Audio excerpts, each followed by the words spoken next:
Good morning friends. Start करिए આપણે ચેપ્ટરની last બે થિયરી। અન્નવાહકમાં વહન, ખોરાકનું વહન સ્ત્રોતથી સિંક તરફ। બીજી થિયરી આવશે દાબ પ્રવાહ કે સામૂહિક વહનનો અધિતર્ક અથવા વિચાર અથવા સિદ્ધાંત।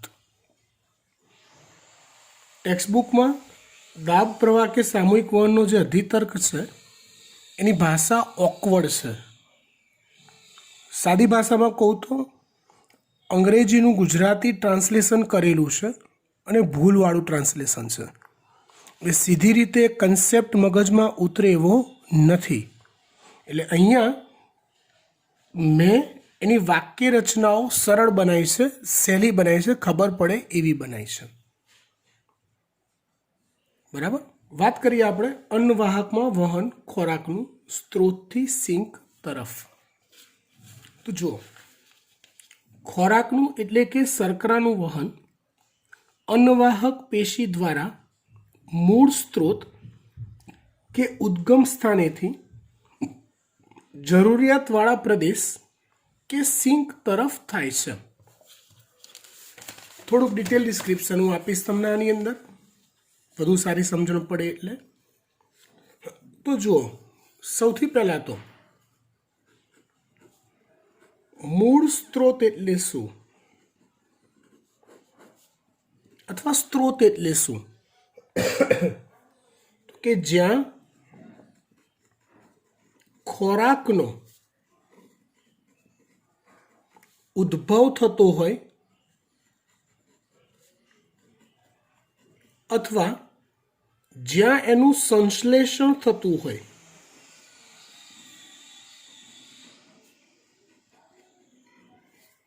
ए विस्तारने मूळ स्त्रोत कहेवाय छे। सामान्य संजोगोनी अंदर मूळ स्त्रोत तरीके आपणे पर्णने लई लईए। आ परमानेंट वात नथी करतो, ए याद राखजो। सामान्य संजोगों में मूल स्त्रोत तरीके भूमिका कोण भजवे छे? तो कि पर्ण भजवे छे। केम? तो कि पर्ण प्रकाश संश्लेषण की क्रिया करे छे। ए क्रिया ने अंते ते ग्लूकोज नामनो खोराक तैयार करे छे। कयो खोराक तैयार करे छे? ग्लूकोज नामनो। હવે ખોરાકનું, હું ગ્લુકોઝનું શબ્દ નથી વાપરતો, ખોરાક શબ્દ વાપરું છું। ખોરાકનું વહન સિંક તરફ થાય છે। મતલબ તૈયાર થયેલો ખોરાક નો વપરાશ કે સંગ્રહ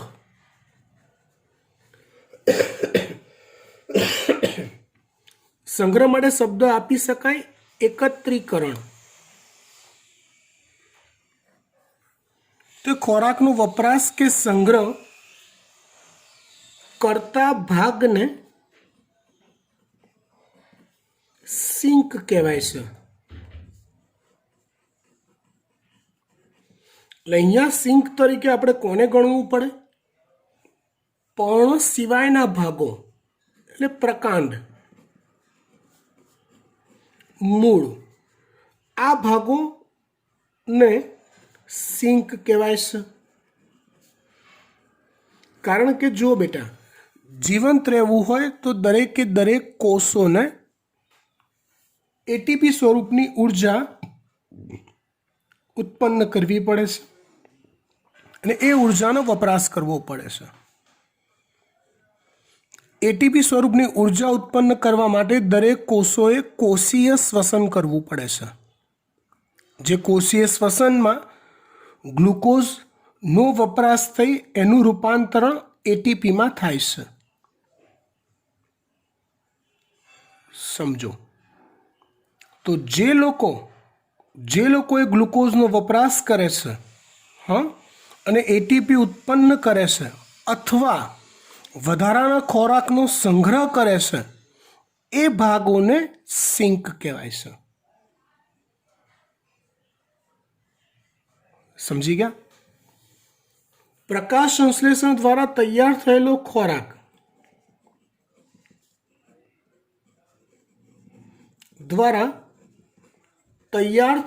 ખોરાક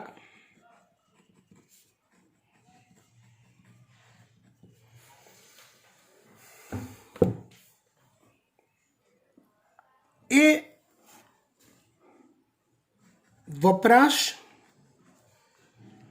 વિવિધ અંગો દ્વારા થાય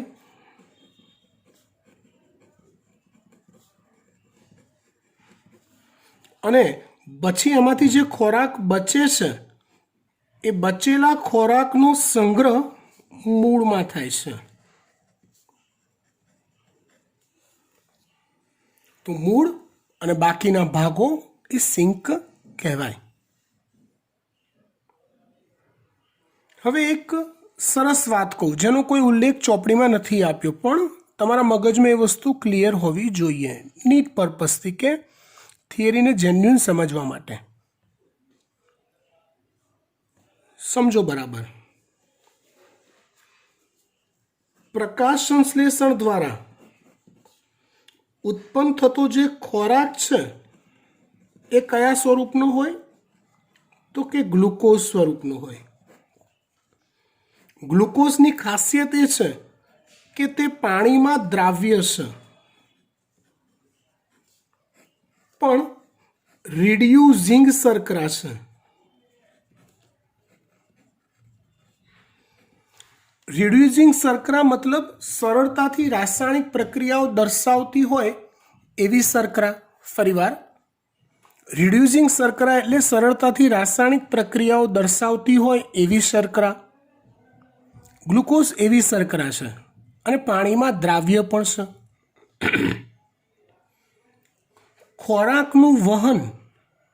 ખોરાકનું વહન અન્નવાહક પેશીમાંથી થવું જોઈએ. તો હંમેશા યાદ રાખો, એ ખોરાક પાણીમાં દ્રાવ્ય જ હોવો જોઈએ. તો અન્નવાહક પેશીમાં પસાર થતું પાણી અને એમાં ઓગળેલો ખોરાક હોય, દ્રાવ્ય ખોરાક હોય, તો એ વહન પામી શકે. અદ્રાવ્ય સ્વરૂપે ખોરાકનું ક્યારેય વહન ન થાય.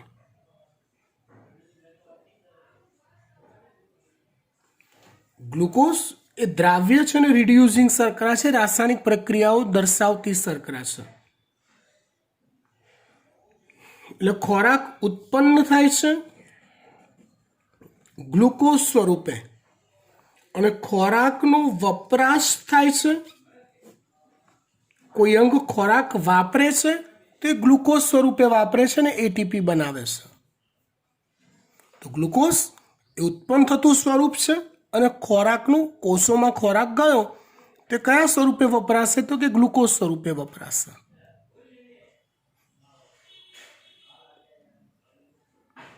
વધારાના ખોરાકનો સંગ્રહ કરવો, તો જુઓ, સંગ્રહ હંમેશા એવા જ સ્વરૂપે થાય કે જે અદ્રાવ્ય હોય. હું એવું કહું છું કે વધારાના ખોરાકનો સંગ્રહ મૂળ દ્વારા થાય છે. જો મૂળમાં એ વધારાના ખોરાકનો સંગ્રહ થતો હોય તો એ સંગ્રહ ઓલવેઝ અદ્રાવ્ય સ્વરૂપમાં થવો અનિવાર્ય છે. જો દ્રાવ્ય સ્વરૂપમાં તો સંગ્રહ શક્ય જ નથી, કેમ કે પાણી સમગ્ર વનસ્પતિ દેહમાં ફરતું જ હોય. અને જો દ્રાવ્ય સ્વરૂપમાં હોય એ સંગ્રહિત ખોરાક, તો એ સંગ્રહ પામી જ ન શકે, પાણી સાથે દ્રાવ્ય થઈને વહેતો થઈ જાય.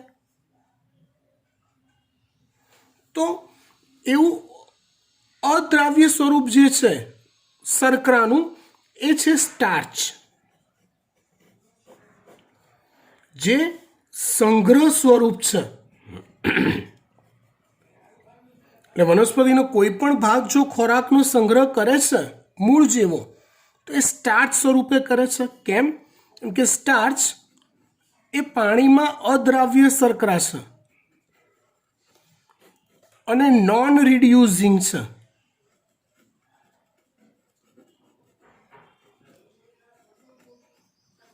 તો સંગ્રહ કરવા માટે સ્ટાર્ચનું જે સ્વરૂપ છે આઈડિયલ છે, નથી એ કોઈ સરળતાથી રાસાયણિક પ્રક્રિયા દર્શાવતું, નથી એ પાણીમાં દ્રાવ્ય, એટલે મૂળમાં જો સ્ટાર્ચ સ્વરૂપે સંગ્રહ થયેલો હોય તો એ સંગ્રહ સ્વરૂપ યથાવત મેન્ટેન રહેશે. વાત આવે છે ખોરાકનું વહન. પર્ણ દ્વારા ખોરાક બન્યો, ગ્લુકોઝ સ્વરૂપે ઉત્પન્ન થયો, ગ્લુકોઝ સ્વરૂપે. હવે જો અન્વાહક પેશી દ્વારા ગ્લુકોઝ સ્વરૂપે જ ખોરાકનું વહન થતું હોય તો ઇઝ ઇટ પોસિબલ? વિચારીએ તો કે ગ્લુકોઝ પાણીમાં દ્રાવ્ય છે. એટ ધીસ પોઈન્ટ એ પોસિબલ છે, દ્રાવ્ય સ્વરૂપ હોવું જોઈએ અન્વાહકમાંથી વહન થવા માટે. ગ્લુકોઝ એ રિડ્યુસિંગ સરકાર છે, જે નેગેટિવ પોઈન્ટ છે એનો. જો રાસાયણિક પ્રક્રિયા દર્શાવતું હોય એવા સ્વરૂપે જો ખોરાકનું વહન થાય તો અન્વાહક પેશીમાં એનું વહન થતાં થતાં એ રાસાયણિક પ્રક્રિયાઓ આપીને પોતાનું સ્વરૂપ બદલી નાખે. એટલે ખોરાકનું વહન અન્વાહક પેશી દ્વારા થવા માટે ગ્લુકોઝ યોગ્ય સ્વરૂપ નથી. એવી રીતે સ્ટાર્ચ પણ યોગ્ય સ્વરૂપ નથી, કેમ કે સ્ટાર્ચ પાણીમાં અદ્રાવ્ય છે.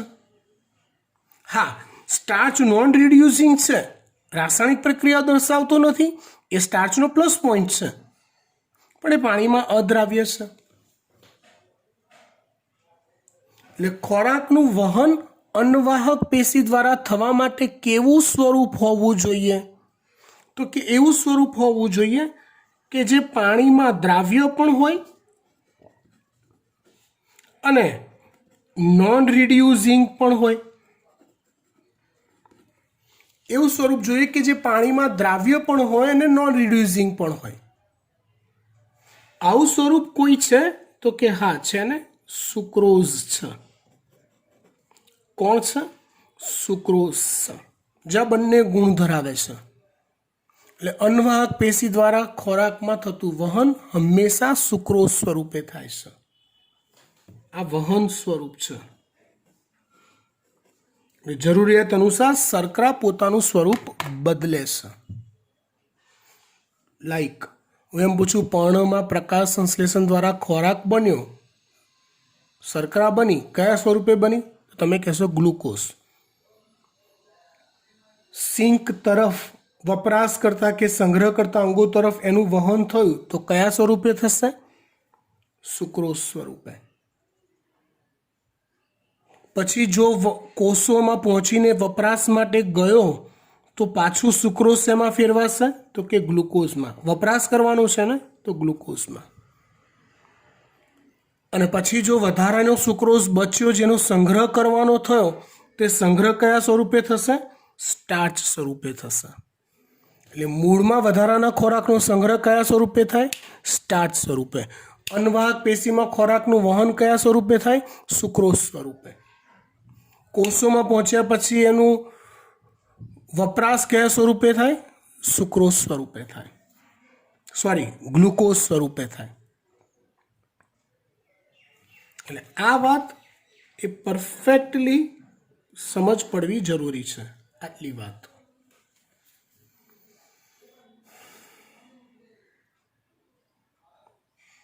એટલે આપણે એવું માની લઈએ, આઈડિયલી ટેમ્પરરી,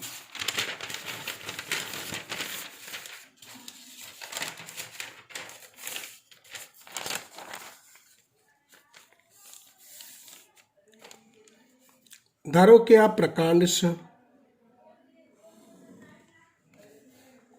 આ નીચે મૂળ છે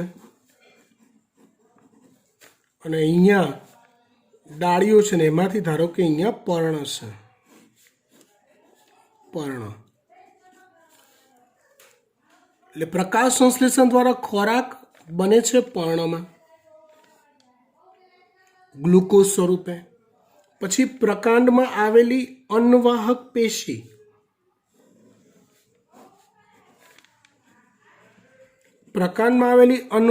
પેશી દ્વારા સુક્રોઝ સ્વરૂપે ખોરાકનું વહન થાય છે.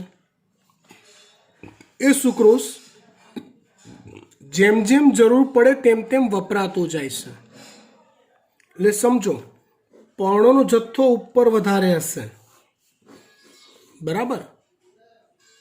તો ઉપર મેક્સિમમ જથ્થામાં સુક્રોઝ હશે અનવાહક પેશીમાં, ત્યાંથી પછી સુક્રોઝનું વહન નીચેની તરફ થતું હશે, અંગો એ સુક્રોઝ વાપરતા જતા હશે અને છેલ્લે બચેલું સુક્રોઝ છે મૂળમાં સંગ્રહ પામતો હશે.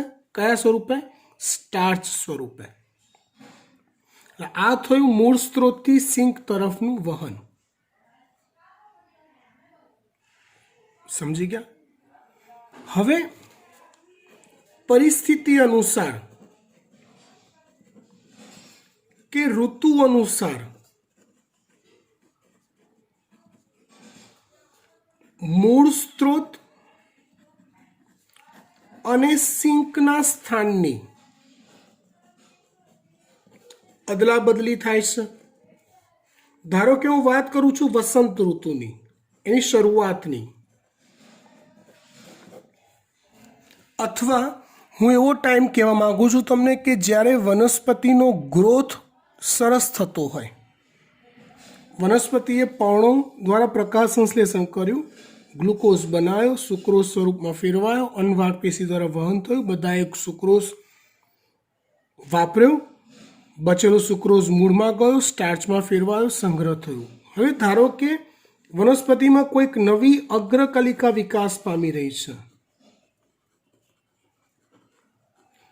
અથવા નવા પુષ્પ આવી રહ્યા છે, અથવા નવા પર્ણો વિકસવાનો સમય છે. તો એ સમયે વનસ્પતિને પોતાની એફડી તોડવી પડશે. તમારા ફાધર શું કરે છે? કમાય છે. મધર શું કરે છે? મે બી કમાય છે. કમાય તો બધા પૈસા ઉડાડી નથી દેતા, જેટલી વાપરવાની જરૂર હોય એટલા વાપરે છે, બાકીના પૈસા સંગ્રહ કરે છે. અને જે ટાઈમે વધારે પડતી પૈસાની જરૂર પડી એ ટાઈમે સંગ્રહ કરેલા પૈસાને વાપરે છે. સેમ વસ્તુ વનસ્પતિ કરે છે. પ્રકાશ સંશ્લેષણ દ્વારા જેટલી તાકાત હોય એટલો ગ્લુકોઝ બનાવે છે, વાપરે છે, છેલ્લે મૂળમાં સંગ્રહ કરે છે. અગ્રકલિકાનો ગ્રોથ કરવાનો વારો આવ્યો, નવા પર્ણોનો ગ્રોથ કરવાનો વારો આવ્યો, પુષ્પનો ગ્રોથ કરવાનો વારો આવ્યો, ત્યારે વધારે ઉર્જાની જરૂર પડે છે. તો એ વધારે પડતી જરૂરિયાતની ઉર્જા માટે મૂળ કે જેને સ્ટાર્ચ સ્વરૂપે સંગ્રહ કરેલો છે એ હવે ફરી પાછું ખોરાકનું વહન અનવાહક પેશીમાં ઉર્ધ્વ દિશામાં કરે છે. અને અગ્રકલિકા કે જ્યાં ખોરાકની જરૂર છે, ઉર્જાની જરૂર છે, શક્તિની જરૂર છે વૃદ્ધિ માટે, ત્યાં એ પહોંચાડે છે. એટલે વસંત ઋતુ દરમિયાન કે વૃદ્ધિ કે અગ્રકલિકા કે કક્ષ કલિકાઓના વિકાસ સમયે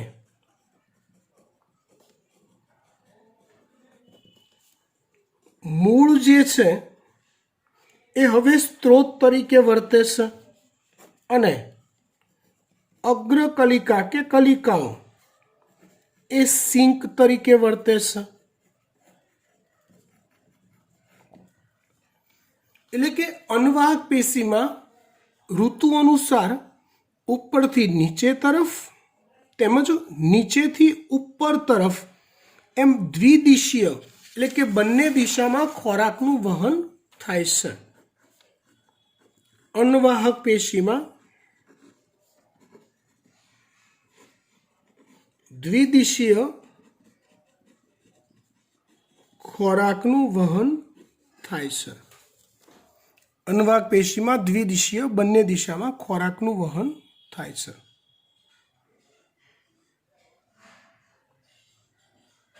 સમજી ગયા વાત? ડન. વાત ટેક્સ્ટબુકમાંથી જોઈ લઈએ. ખોરાકનું એટલે કે શર્કરાનું વહન અનવાહક પેશી દ્વારા મૂળ સ્ત્રોત કે ઉદ્ગમ સ્થાનેથી જરૂરિયાતવાળા પ્રદેશ કે સિંક તરફ થાય છે.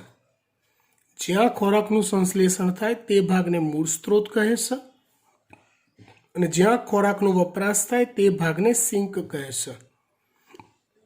ખોરાકનો સંગ્રહ કરતા ભાગને પણ સિંક જ કહેવાય છે. ઋતુ અનુસાર સ્ત્રોત અને સિંક પોતાની ભૂમિકા બદલે છે. મૂળમાં એકત્ર થયેલી શર્કરા વસંત ઋતુની શરૂઆતમાં ખોરાકનો સ્ત્રોત બને છે. આ સમયે વનસ્પતિ પરની નવી કલિકાઓ સિંકનું કામ કરે છે, વપરાશકર્તાનું કામ કરે છે. આમ સ્ત્રોત અને સિંકનો સંબંધ પરિવર્તનશીલ હોય છે. આમ અન્નવાહકમાં વહનની દિશા દ્વિદિશીય હોય છે. જલવાહકમાં વહન હંમેશા એક દિશીય થાય. જલવાહકમાં હંમેશા વહન એક જ દિશામાં થાય, ઉર્ધ્વ દિશામાં, નીચેથી ઉપર જ. અન્નવાહકમાં દ્વિદિશીય થાય. અન્નવાહક પ્રવાહીમાં મુખ્યત્વે પાણી હોય.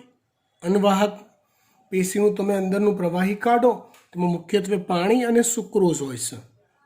પરંતુ એ સિવાય અન્ય શર્કરાઓ થોડી ઘણી હોઈ શકે, અંતઃસ્ત્રાવો હોઈ શકે અને એમિનો એસિડ્સ વગેરે પણ અન્નવાહકમાં હોય.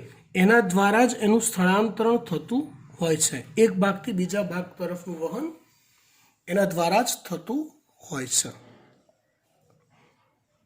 થિયરી પતી ગઈ. ત્યાર પછી વાત કરીએ આપણે દાબ પ્રવાહ કે સામૂહિક વહનનો અધિતર્ક. દાબ પ્રવાહ કે સામૂહિક વહનનો અધિતર્ક. આ થિયરી સમજવા માટે થોડુંક હું તમને ડીપ નોલેજ આપીશ. તમારે એકાગ્રતાથી એ વસ્તુ સમજવી પડશે. ધ્યાન આપજો.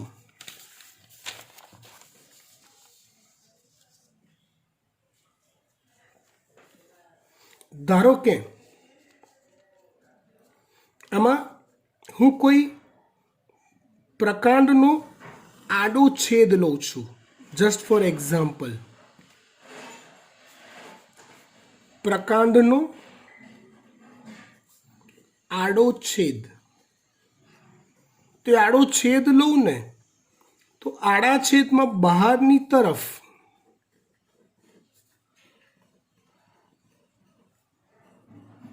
અન્નવાહક પેશી હોય.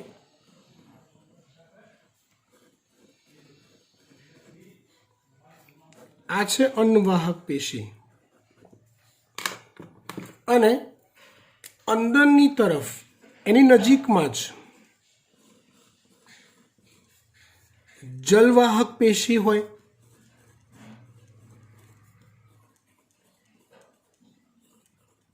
એની નજીકમાં જ અંદરની તરફ કઈ પેશી હોય? જલવાહક પેશી હોય છે. ટૂંકમાં અન્નવાહક પેશી અને જલવાહક પેશી એકબીજાના ખૂબ જ નિકટના અંતરથી વહન પામે છે. આડો છેદ છે એટલે તમે પ્રકાંડને ઊભું ધારી લો તો એમાં પરિઘ તરફ, બહારની તરફ અન્નવાહક હોય અને અંદરની તરફ જલવાહક હોય, નજીક નજીકથી પસાર થતી હોય. ધારો કે હું એવી એક અન્નવાહક પેશી દોરું. હવે અન્નવાહક પેશીમાં ધ્યાન આપજો બેટા બરાબર, વહન કરતો જે મુખ્ય એકમ હોય ને એને ચાલની નલિકા કહેવાય છે.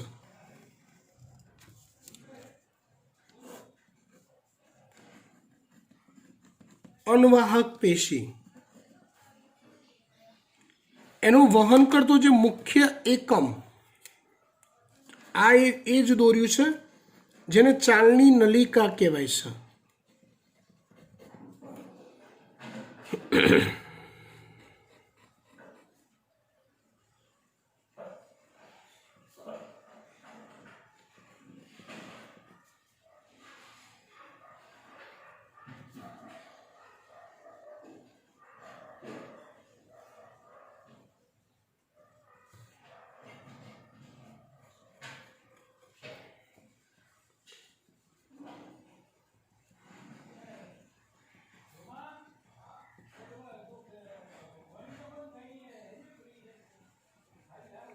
જો આ એક ચાલની નલિકાનું યુનિટ છે, સમજો બરાબર. આ બીજું ચાલની નલિકાનું યુનિટ છે. એની અંદર કોષરસ જીવંત હોય છે. કોષરસ જીવંત હોય છે. હવે એ ચાલની નલિકા જે હોય ને એની સમાંતરે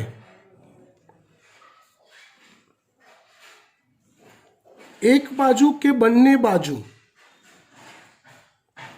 આવા કોષો હોય છે, કોષ કેન્દ્ર ધરાવતા,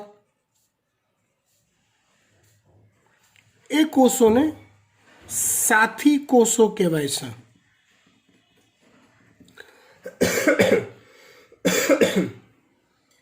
બરાબર. હવે ચાલની નલિકાનો આ એક યુનિટ, આ બીજો યુનિટ, એવા બે યુનિટની વચ્ચે આવેલો જે વિસ્તાર છે એને ચાલની પટ્ટિકા કહેવાય છે. આ પટ્ટિકામાં છિદ્રો હોય છે.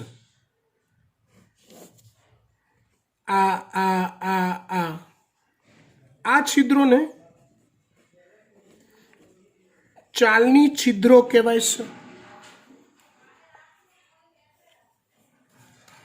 ફરી એકવાર આ કન્સેપ્ટ ખબર પડવી જરૂરી છે. અન્નવાહક પેશીમાં વહન કરતો મુખ્ય એકમ કોણ? ચાલની નલિકા. ચાલની નલિકાની સમાંતરે શું આવેલું હોય? તો કે સાથી કોષ હોય. ચાલની નલિકાના બે યુનિટની વચ્ચે છિદ્રો હોય, છિદ્રોવાળી પટ્ટી હોય, આડી, આરે આરે આરે, એને કહેવાય છે ચાલની પટ્ટિકા. અને એ જે છિદ્રો છે એને કહેવાય છે ચાલની છિદ્રો. એની સમાંતરે બાજુમાં જ જલવાહક પેશી પણ હોય છે.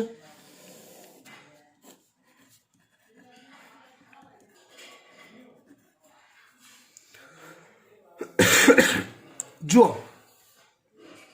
વાત અગત્યની એ છે કે ઓલવેઝ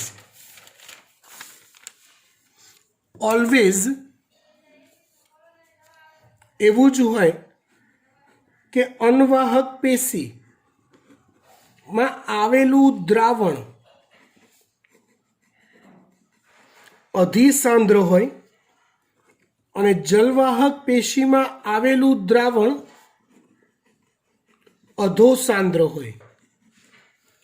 બંને વચ્ચે પટલો આવેલા હોય છે, અન્નવાહક અને જલવાહકની વચ્ચે.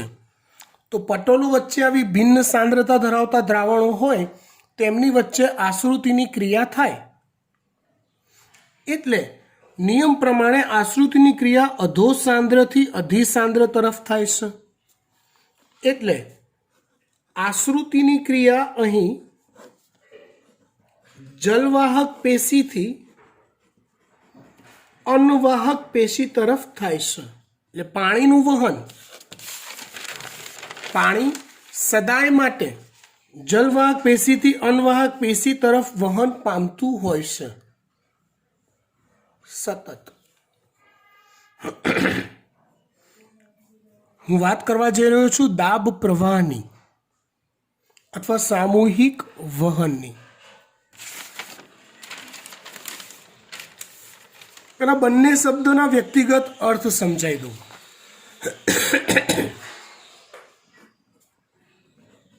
દાબ પ્રવાહ એટલે તો કે દબાણ સર્જાવું અને જેના લીધે દબાણ સર્જાવાના કારણે પ્રવાહ સર્જાવો એને દાબ પ્રવાહ કહેવાય. બીજું છે સામૂહિક વહન.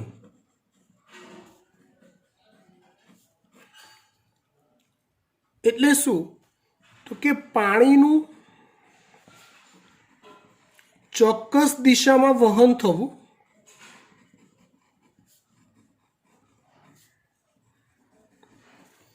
અને એ પાણીની સાથે સાથે પાણીમાં દ્રાવ્ય હોય એવી શર્કરા તેમજ અન્ય ઘટકો પણ સામૂહિક વહન પામે. મતલબ જવાની દિશા છે ખાલી પાણીની, પણ પાણીમાં દ્રાવ્ય છે એટલે એનો લાભ એ બીજા ઘટકો પણ લઈ લે છે, પાણીની જોડે જોડે તણાય છે, પાણીની જોડે જોડે વહન પામે છે. સમૂહનો લાભ લેશે, પાણીમાં દ્રાવ્ય છે એનો લાભ લેવો ને પાણીની જોડે જોડે વહન પામી જવું, એને કહેવાય સામૂહિક વહન. અહીંયા આપણે આ બંને વાતને સરખો ન્યાય આપવાનો છે. સમજો બરાબર. હું જેટલા મુદ્દા પોઈન્ટ આઉટ કરું છું એના પર પૂરું ધ્યાન આપજો, પૂરું.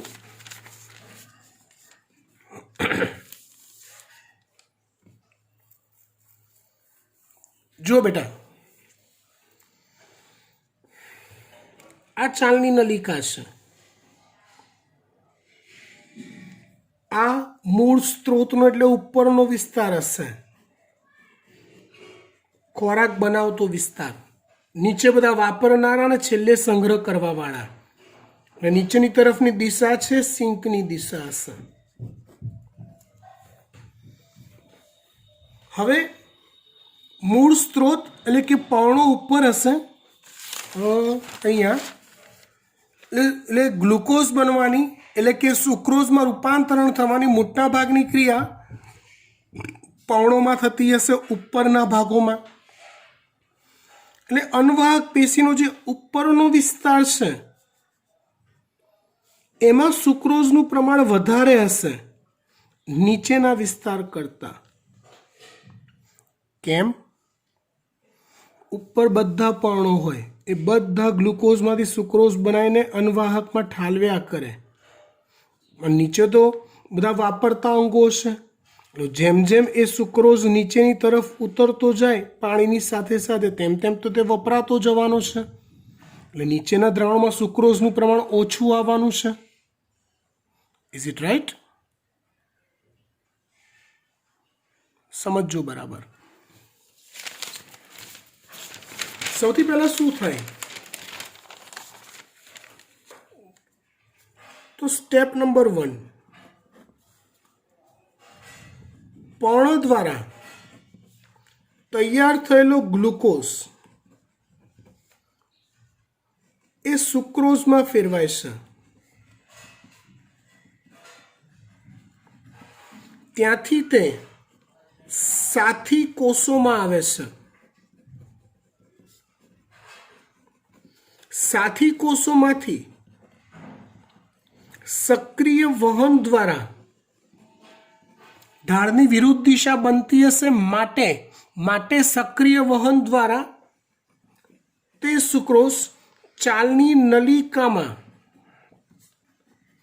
પ્રવેશે છે.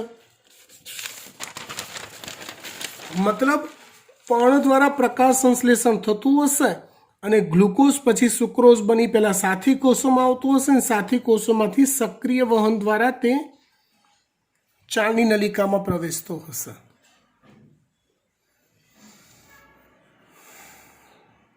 હવે ચાલની નલિકા એક સળંગ પોલાણ ધારી લો તો એ ચાલની નલિકામાં કે અન્વાહકના ઉપરના વિસ્તારોમાં સુક્રોઝનું પ્રમાણ વધુ હશે, નીચેના વિસ્તારોમાં સુક્રોઝનું પ્રમાણ ઓછું હશે. એટલે ઉપરનું દ્રાવણ વધુ સાંદ્ર હશે, નીચેનું દ્રાવણ સાપેક્ષે ઓછું સાંદ્ર હશે. કેમ કે એ સુક્રોઝ નીચે આવતા આવતા વપરાતો જતો હશે માટે.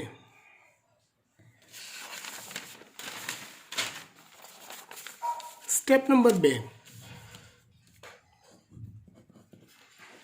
અન્વાહક પેશીના ઉપરના વિસ્તારોમાં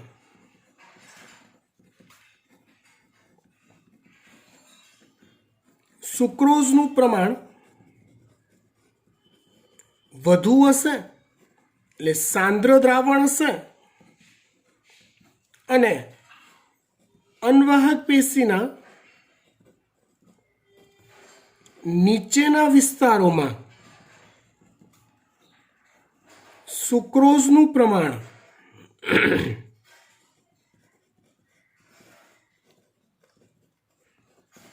ઓછું હશે,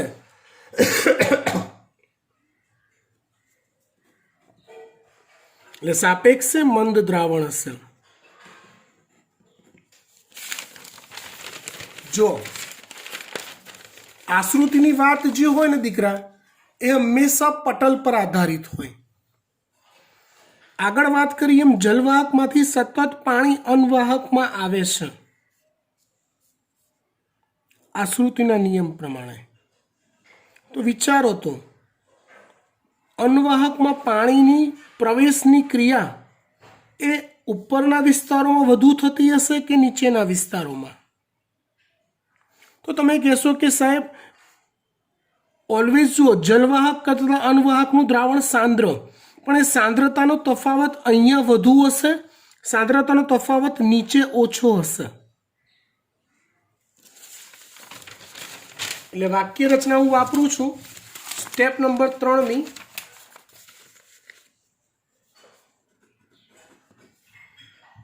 એટલે અનવાહક અને જલવાહક વચ્ચે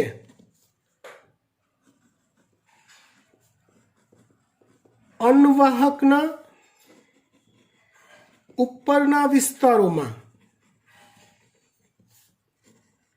આશ્રુતિ દાબ તફાવત વધુ હશે અને અનવાહકના નીચેના વિસ્તારોમાં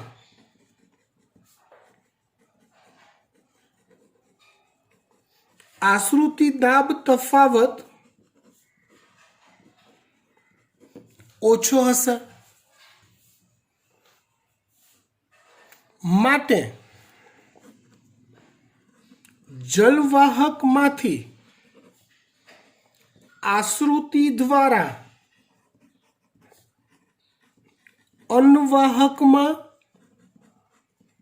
પાણીનો પ્રવેશ ઉપરના વિસ્તારોમાં વધુ થતો હશે અને નીચેના વિસ્તારોમાં ઓછો થતો હશે.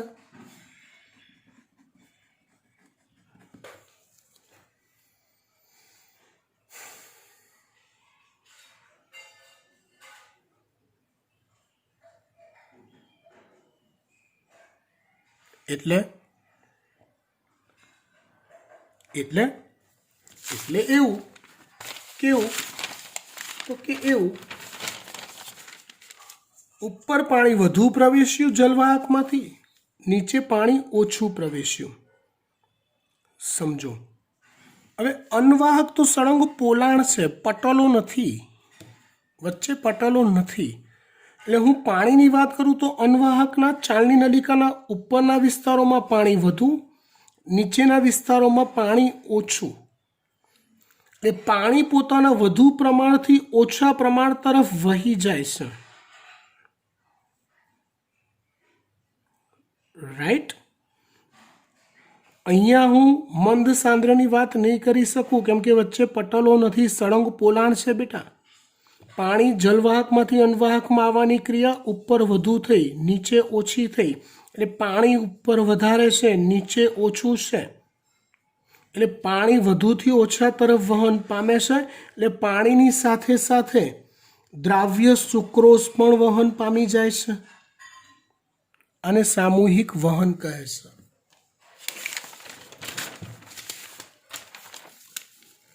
Step number 4. આમ અનવાહકના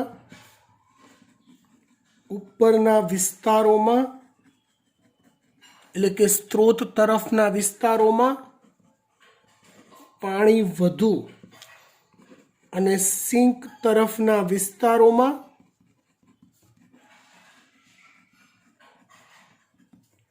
પાણી ઓછું. એટલે પાણી વધુથી ઓછા પ્રમાણ તરફ એટલે કે મૂળ સ્ત્રોતથી સિંક તરફ વહન કરી જાય છે.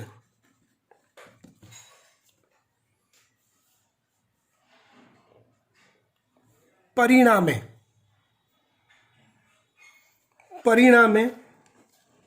સામૂહિક વહન દ્વારા સુક્રોઝ પણ વહન પામે છે. આને કહેવાય સામૂહિક વહન થિયરી. કઈ થિયરી કહેવાય? સામૂહિક વહન થિયરી. હવે દાબ પ્રવાહની વાત કરું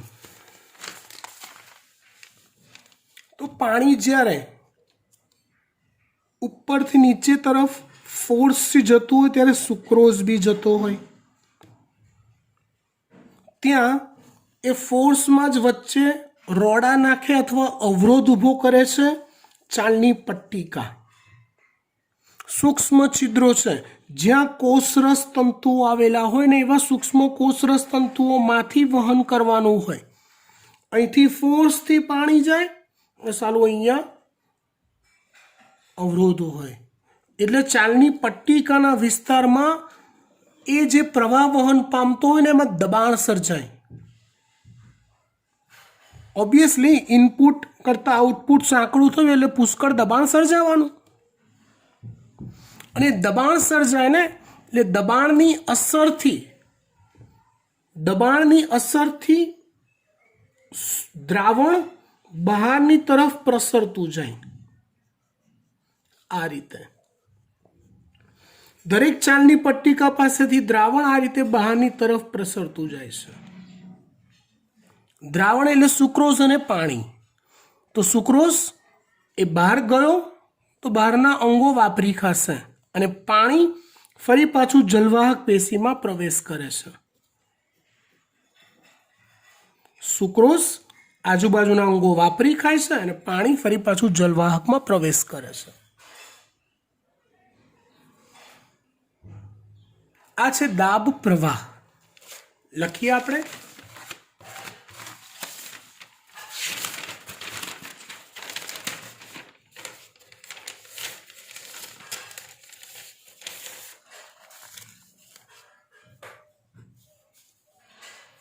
જો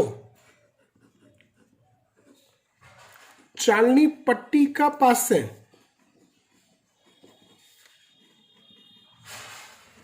ચાલની છિદ્રોમાં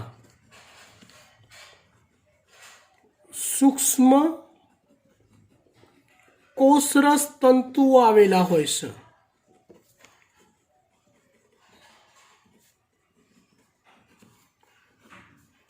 પાણી અને એમાં દ્રાવ્ય સુક્રોઝ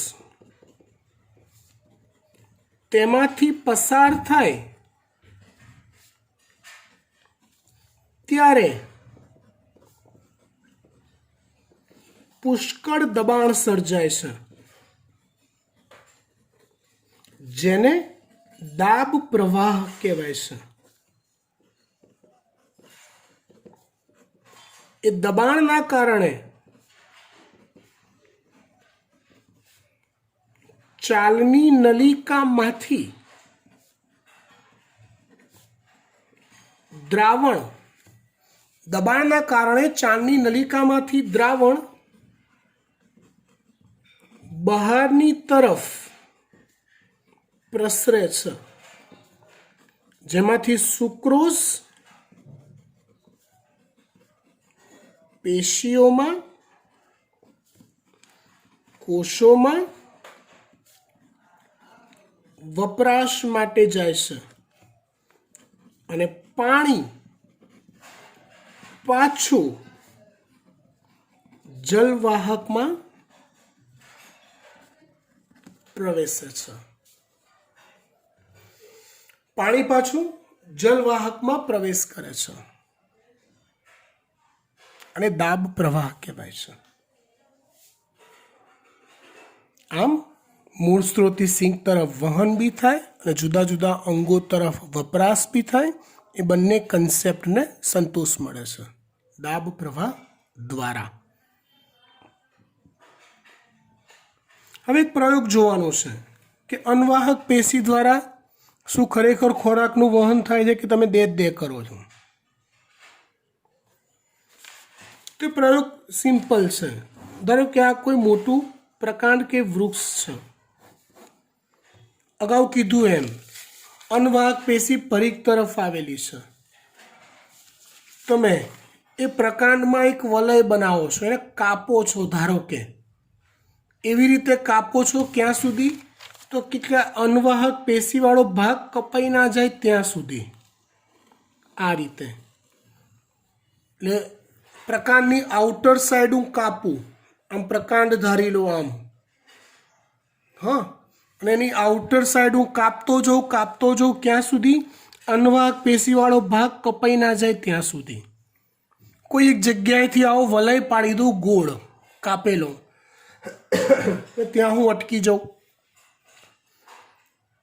થોડોક ટાઈમ થશે ને પછી એ વલય જ્યાં પાડ્યો હશે ને, ધારો કે અહીંયા મેં એવો વલય પાડ્યો છે, અનવાહકવાળો ભાગ કાપી નાખ્યો છે, જલવાહકનો રહેવા દીધો છે, તો વલયની ઉપરનો જે ભાગ હશે ધીમે ધીમે ફૂલવા માંડશે. એ ફૂલવા માંડે નીચેના ભાગ કરતાં, જે એવું દર્શાવે છે કે ખોરાકનું વહન હવે અટકી ગયું છે, અનવાહક નથી માટે, એટલે ખોરાક આટલા વિસ્તારમાં ભરાવો થતો જાય છે, જે અનવાહક પેશી દ્વારા ખોરાકનું વહન થાય છે એની સાબિતી સૂચવે છે. અહીંયા ચેપ્ટર પૂરું થાય છે. ચોપડીમાં દાબ પ્રવાહ સિદ્ધાંત કે સામૂહિક વહન સિદ્ધાંતની ભાષા સમજણ નહીં પડે, એટલે કમ્પલસરી આપણે મેં જે ભાષામાં લખ્યું છે એ જ ભાષામાં થિયરી તૈયાર કરવાની રહેશે. બરાબર? Thank you.